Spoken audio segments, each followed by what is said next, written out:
पहली जिज्ञासा है, सरलता स्वयं आती है या उपार्जित होती है?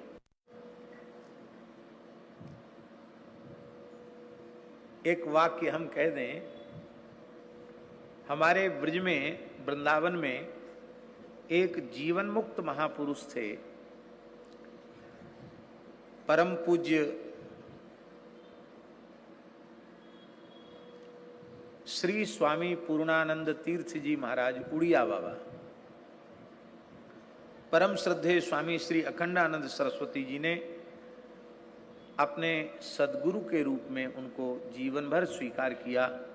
यद्यपि श्री स्वामी अखंडानंद सरस्वती जी महाराज ने संन्यास दीक्षा ज्योतिष पीठाधीश्वर शंकराचार्य जगत गुरु श्री स्वामी ब्रह्मानंद सरस्वती जी से प्राप्त की थी, किंतु उड़िया बाबा के प्रति उनका सदगुरु का भाव जीवन पर्यंत रहा आया। और वस्तुतः उड़िया बाबा ऐसे ही थे।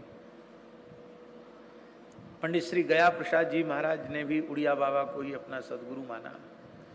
तो उड़िया बाबा का एक वाक्य है स्वामी जी, वो कहते हैं, अंतिम जन्म में सरलता आती है। जब किसी मनुष्य का अंतिम जन्म होने को होता है तब उसमें सरलता आती है। इससे यह बात सिद्ध होती है, ये सरलता की साधना भी एक जन्म की साधना नहीं है, कई जन्मों की साधना है, तब सरलता आती है। अब इसी से जुड़ी हुई दूसरी बात है, सरलता का उपाय क्या है? तो इसका उत्तर यह है कि मनुष्य के जीवन में छिपाव, दुराव, छल, कपट, मिथ्या व्यवहार यह आता ही क्यों है? पहले इसका समाधान खोजें। इसका एक ही उत्तर है कि जिस किसी व्यक्ति के साथ हम व्यवहार करते हैं, उस व्यक्ति में हम व्यक्ति को देखते हैं, परमात्मा को नहीं देखते हैं। यदि हम इस सिद्धांत को स्वीकार कर लें, सीय राममय सब जग जानी, जड़ चेतन जग जीव जत सकल राममय जान, बंदों तिनके पद कमल सदा जोर जुग पान। हमारा जिस किसी के भी साथ व्यवहार हो रहा है, उसका नाम रूप कुछ भी क्यों न हो, किंतु तत्वतः वह परमात्मा ही है, ऐसा यदि भीतर से हम मान लेंगे, और परमात्मा सर्वज्ञ है, सर्ववित है, तो फिर जब सर्वज्ञ और सर्ववित परमात्मा से ही हम व्यवहार कर रहे हैं, तो फिर छल, कपट, झूठ, छिपाव, दुराव किससे? इसका मतलब है सरलता का साधन है सब में परमात्मा का दर्शन, और ये सर्वोच्च अवस्था है। ज्ञान की सर्वोच्च अवस्था यही है, और भक्ति की भी सर्वोच्च अवस्था यही है। इसलिए ये प्राइमरी कक्षा वाली बात नहीं है, सर्वोच्च कक्षा वाली बात है।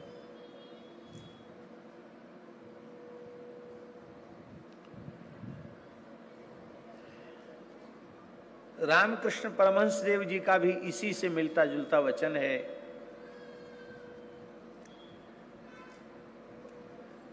कि पूर्ण सरलता आने पर फिर पुनर्जन्म नहीं होता। पूर्ण सरलता आ जाए तो फिर पुनर्जन्म नहीं होता। वही बात है, अंतिम जन्म है या पुनर्जन्म नहीं होता।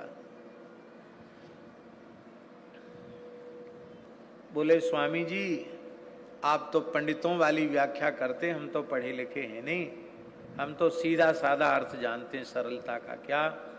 बोले सरल, 3 अक्षर हैं। स माने सीता जी, रा माने राम जी, और ला माने लक्ष्मण जी। सीता जी, राम जी, लक्ष्मण जी, इनका चरित्र देख लो। सहर सरल स्वभाव छुअत छल नाही।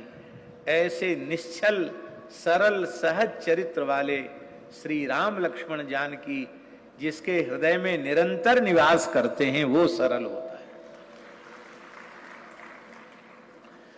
तो सरलता कब आवेगी? जब सब में भगवान का दर्शन होगा, भेद दृष्टि समाप्त हो जाएगी, अभेद दृष्टि आ जाएगी, तब सब में भगवान का दर्शन होने लग जाएगा। जब तब सरलता आ जाएगी।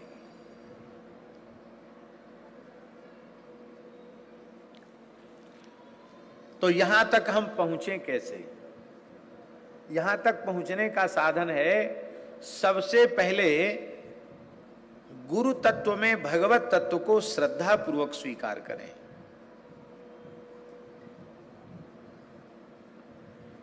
श्रद्धा पूर्वक यह स्वीकार करें कि परमात्मा अपनी प्राप्ति कराने के लिए कृपा करुणा पूर्वक सद्गुरु का आकार लेकर हमारे जीवन में आए हैं।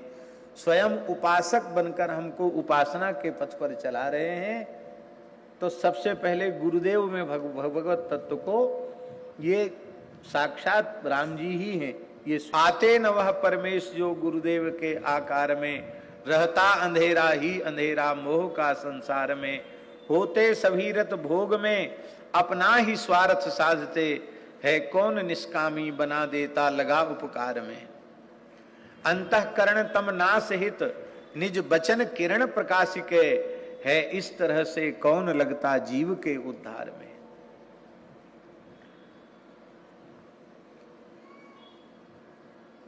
गुरुदेव के चरणार विंदों की शरण जब तक न ली, दिन जिंदगी के इस तरह कितने गए बेकार में। गुरु हैं दयालु दीन वत्सल राम संशय छोड़ दे, तेरा भला हो जाएगा तू रह पड़ा दरबार में। और वस्तुतः ये जो मलमूत्र का भांड पांच भौतिक देह है, ये गुरु नहीं है। गुरु तत्व जो है वह ब्रह्म तत्व ही है, भगवत तत्व ही है। पर वह भगवत तत्व, आत्म तत्व, ब्रह्म तत्व इस देह को माध्यम बना करके हमको तत्व ज्ञान का उपदेश कर रहे हैं, उपासना बता रहे हैं, मंत्र का उपदेश कर रहे हैं। इसलिए इस देह का हम समादर करते हैं, क्योंकि इस देह के माध्यम से हमको संस्कार प्राप्त हो रहे हैं, शिक्षा दीक्षा प्राप्त हो रही है। इसलिए सिद्धांत की दृष्टि से गुरोह शरीरमपि गुरु और गुरोह आत्मापि गुरु। आत्मा तो गुरु है ही है, शरीर भी गुरु है। हम लोग शरीर का भी आदर करते हैं, क्योंकि वह आत्म चेतन इस दृष्टि के माध्यम से शिष्य की ओर देखता है, कान के माध्यम से उसकी जिज्ञासा को सुनता है, मुखारविंद के माध्यम से उसकी जिज्ञासा को का शमन करता है। तो वो देह को माध्यम बनाया ना। तो इसलिए शिष्य का धर्म, बहुत ध्यान से सुने, शिष्य का धर्म क्या है? गुरोह कायम रक्षेत। शिष्यों का धर्म है वो गुरुजनों के शरीर की सुरक्षा का विचार हमेशा रखे। इनका शरीर स्वस्थ प्रसन्न अधिक समय तक कैसे रहे, यह प्रत्येक सत शिष्य के मन में विचार रहना चाहिए। क्योंकि वे जितने समय तक स्वस्थ शरीर में विराजेंगे, उतने समय तक उनका मंगलमय दर्शन, उनके सत्संग का लाभ, उनकी वाणी का लाभ, उनके आश्रय का लाभ हमें प्रत्यक्ष रूप से मिलता रहे। अब गुरुजी का धर्म क्या है? गुरुजी का धर्म है गुरोह धर्मः। गुरुजी का धर्म है शिष्य के संस्कारों की रक्षा करे। शिष्यस्य संस्कारान रक्षेत, उनके संस्कार की रक्षा करे। तिलक क्यों नहीं लगाया? तुलसी गले में क्यों नहीं है? मंत्राज का जप क्यों नहीं किया? तुम्हारा यह आचार वैष्णवता के विरुद्ध कैसे हो गया? ये डांट करके कहे। और यदि वह ठीक से उपासना के पथ पर नहीं चलता है, तो जैसे व्यक्ति मलमूत्र को त्याग कर सुखी हो जाता है, ऐसे मलमूत्र के समान उसका त्याग कर दे। भाई, गुरु शिष्य का संबंध किस चीज का संबंध है? तिलक कंठी का संबंध है, उपासनात्मक संबंध है ना। और आप मंत्र जप नहीं करते, उपासना नहीं करते, तो आपका गुरु जी से क्या संबंध रह गया? तो शिष्य के संस्कारों की रक्षा करें। यदि गुरुजनों के कहने पर भी शिष्य अपने सावधान होकर सही मार्ग पर नहीं चलता, अपने संस्कारों को नहीं संभालता है, तो फिर शिष्य के उद्धार की जिम्मेवारी गुरु जी की नहीं है। फिर तो गुरु की करनी गुरु जाएंगे, चेले की करनी चेला, उड़ जाएगा हंस अकेला। कहत कबीर सुनो भाई साधो, कबीर जी का पद, उड़ जाएगा हंस अकेला। एक डाल दो पंछी बैठे, एक गुरु एक चेला, गुरु की करनी गुरु जाएंगे, चेले की करनी चेला।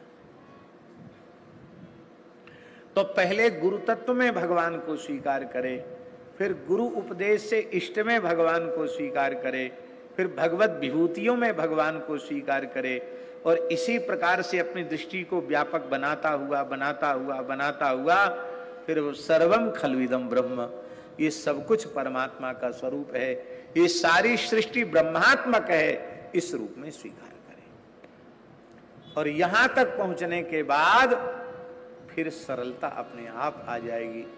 फिर वो आती नहीं है, और बनावटीपन तो उसमें होता, बनावटी सरलता कितने दिन तक चलेगी, सहज होती है। अध्यात्म की में प्रगति पर सरलता का भी अभिमान होता है? नहीं नहीं, ईमानदारी से अध्यात्म पथ का पथिक हो जाएगा और सरलता आ जाएगी तो अभिमान तो संभव ही नहीं है। हाँ, मौखिक वाचिक ज्ञान अध्यात्म का होगा और सरलता का अभिनय मात्र होगा तो अभिमान जरूर आ जाएगा, लेकिन वस्तुतः सरलता आ जाएगी तो अहंकार फिर वहां टिकेगा ही नहीं। अहंकार उस व्यक्ति का स्पर्श ही नहीं कर सकता।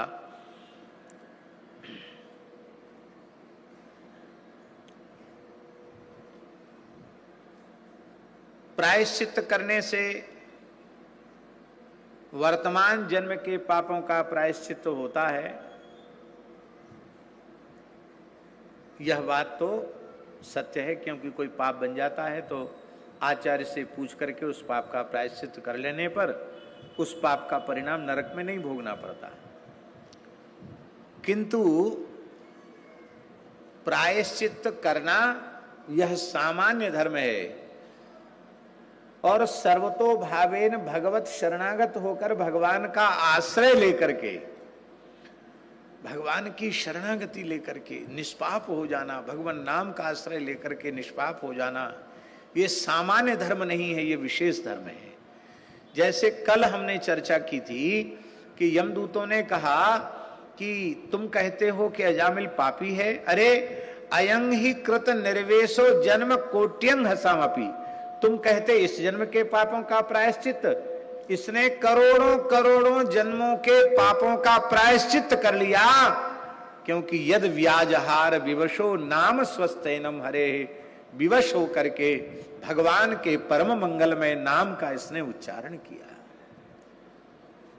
इसलिए बहुत ज्यादा झमेले में न पड़ करके गीता जी का भगवान का वह महावाक्य प्रत्येक जिज्ञासु जीव को, साधक मनुष्य को, भाग्यशाली मनुष्य को स्मरण में रखना चाहिए। अपिचेत सुदुराचारो भजते माम अनन्य भाग, साधुरेव समन्तव्यः सम्यक व्यवसितो ही सा। एक यह वाक्य और दूसरा तेषाम हम समुद्धरता मृत्यु संसार सागरात भवामि नचिरात पार्थो मय्यावेशित चेतसाम, येन केनाप्युपायेन मनः कृष्णे निवेशयेत्, जिस किसी भी उपाय से संभव हो अपने मन को भगवान के चरण कमलों में लगा देना चाहिए, बस इतनी सी बात।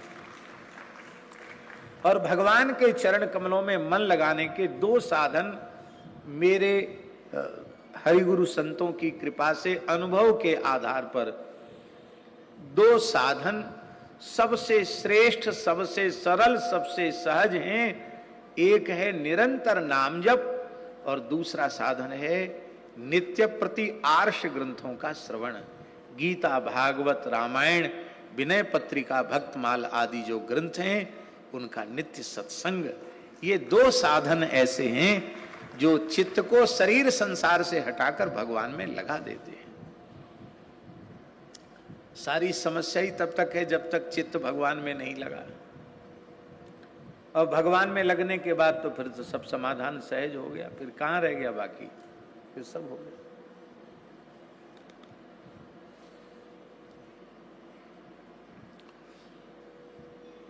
परमात्मा के प्रति जब तक पूर्ण महत्व बुद्धि का उदय नहीं होगा, तब तक वैराग्य उत्पन्न ही नहीं होगा। शरीर संसार से स्वामी जी विरक्ति का भाव तभी आएगा जब भगवान के प्रति महत्व बुद्धि होगी। किसी व्यक्ति वस्तु पदार्थ के प्रति महत्व बुद्धि जितने अंश में होगी, उतने अंश में हमारी वैराग्य में न्यूनता रहेगी, और जितने अंश में शरीर संसार के प्रति राग रहेगा, उतने ही अंश में हमारा वैराग्य कमजोर रहेगा, और उतने ही अंश में भगवत प्रेम से हम वंचित रह जाएंगे। तब क्या उपाय है कि वैराग्य में तर और तम भाव आवे? बोले यही उपाय है कि शरीर संसार के आकर्षण को धीरे धीरे घटाएं और भगवान की ओर आकर्षण बढ़ावें। उसके भी भगवत कृपा से मेरे अनुभव के आधार पर 2 साधन हैं। एक तो वैराग्यवान महात्माओं का संग, शरीर संसार से जो अनासक्त हैं ऐसे संतों का संग करें। संग का अर्थ साथ रहना नहीं है,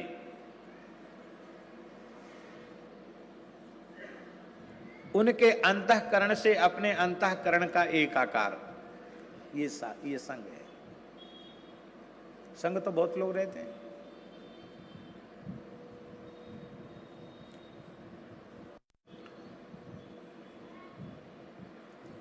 उड़िया बाबा सिद्ध पुरुष थे, उनसे बड़ा ज्ञानी, उनसे बड़ा भक्त उस काल में खोजना मुश्किल था। अद्भुत महापुरुष थे उड़िया बाबा महाराज। हमने दर्शन नहीं किया, लेकिन जिन महापुरुषों ने उनका दर्शन किया वो कहते हैं उनका जीवन चरित्र पढ़ने योग्य है। उड़िया बाबा के वचनामृत भी पढ़ने योग्य है। अद्भुत महापुरुष थे।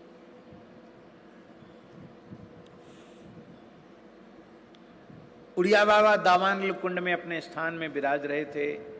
उनकी पर्णकुटी बनी हुई थी। 2 साधिकाएं थीं,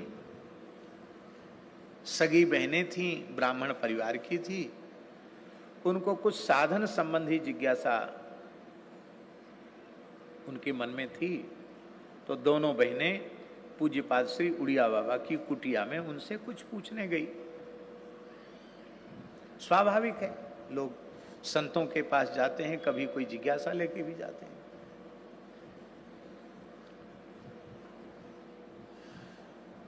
उड़िया बाबा की सेवा में एक ब्रह्मचारी थे, बहुत अच्छे निष्ठापूर्वक सेवा करते थे। तो उन बहनों ने कहा कि हमको कुछ अनुभूति वाली बात है, कहना है। तो स्वामी जी ने ब्रह्मचारी को इशारा किया कि तुम बाहर चले जाओ। वो बाहर चले गए। स्वामी जी से चर्चा हुई। उनमें से एक बहन का तो हमने भी दर्शन किया है। लगभग उनकी 100 वर्ष की आयु थी। देदामई वाली माता जी, वो भी जीवन मुक्त महापुरुष थी। एक तो पधार गई थी, एक थी। उनका दर्शन करने हम गए। अब उनका शरीर नहीं है। बड़ा दिव्य जीवन था। आप सोचिए, आजकल बुरा नहीं मानना, आजकल माताएं साधु सन्यासी का वेश बनाकर घूमती हैं। उड़िया बाबा की आज्ञा से अपने पिता माता के घर में रहकर उन्होंने साधन किया। एक ही गांव में, देदामई जैसे गांव में वो रह गई। 40 वर्ष एक घर में हो गया। गांव के क्या, घर के किसी व्यक्ति ने ही देखा कि वो कैसी हैं। 40 वर्ष तक। आप सोचिए कैसी अंतर्मुखता होगी।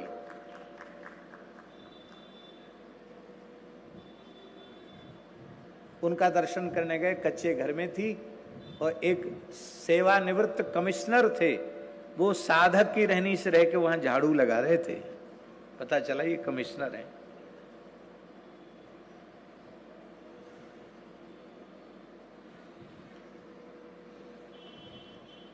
तो जो ब्रह्मचारी सेवा में रहता था, उसको बाहर जाने को तो कह दिया, लेकिन वो कुटिया के पास से खड़ा था।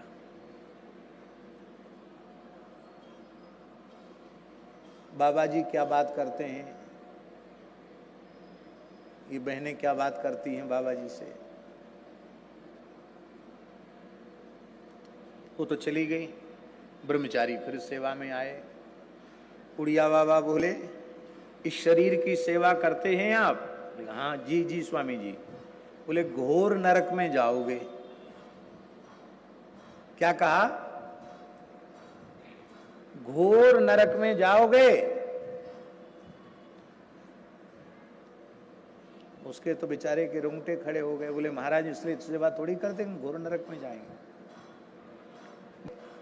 तो 5-7 हाथ दूर से कोई स्त्री शरीर निकल जाता था तो इतना तीव्र वैराग्य था कि हमको वमन हो जाता था। स्त्री शरीर की गंध से उल्टी हो जाती थी।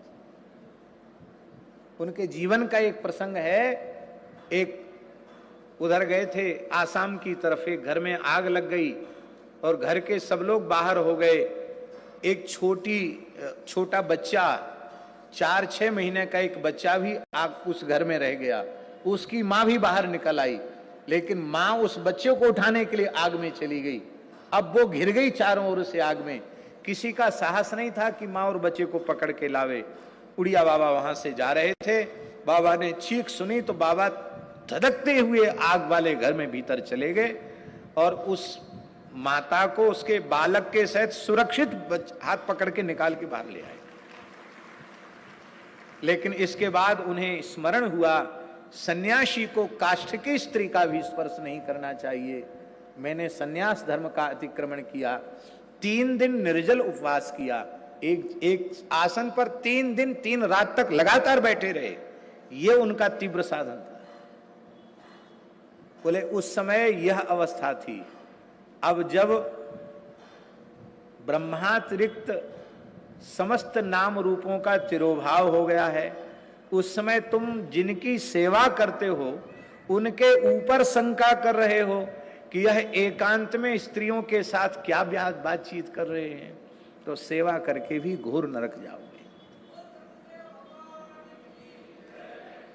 यद्यपि उड़िया बाबा तो सिद्ध थे, हम स्वयं के लिए और अपने जैसे जो अपरिपक्व लोग हैं उनके लिए हम यह निवेदन, मुक्तावस्था प्राप्त हो जाए, भगवत प्राप्त पुरुष हो जाएं, तो ही जो मर्यादा शास्त्र की है उसका अतिक्रमण नहीं करना चाहिए, उसका आदर करना चाहिए।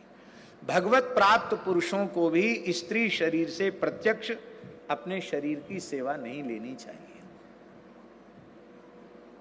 एक बात।